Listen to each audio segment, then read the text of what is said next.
প্রশাসক মহোদয়, ইতিমধ্যে আপনি আমার এলাকায় 2 কোটি টাকার এরপরে 2টা রাস্তা বরাদ্দ দিয়েছেন।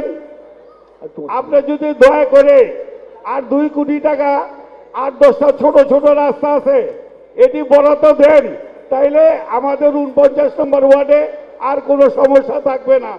সেজন্য আপনার কাছে আকুল আবেদন, আর 2 কোটি টাকা ইতিমধ্যে আপনি বরাদ্দ দিন। প্রিয় মন্ত্রী মহোদয়, আপনার কাছে আমার একটা দাবি, মানিকনগর এবং ধলপুর, এই যে মানিকনগর হইল এক থানার আন্ডারে আর ধলপুর হইল আরেক থানার আন্ডারে, এই জায়গাটার মধ্যে হিরোইন বেচা, গাঁজা বেচা, ইমুরা পুলিশ এড়ে দোষে, উমুরা পুলিশ এড়ে দোষে। আপনি মন্ত্রী মহোদয়, ইতিমধ্যে আল্লাহর রহমতে আপনার কাজের অনেক বিপুল উৎসাহ উদ্দীপনা আমরা দেখছি। আপনি দয়া করে আমাদের এই একটা হিরোইন মুক্ত এলাকা আপনি আমাদেরকে উপহার দেন। সবাইকে ধন্যবাদ।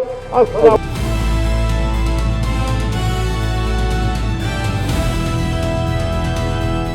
দিনাজপুর টিভি, মানুষের জীবনের কথা বলে।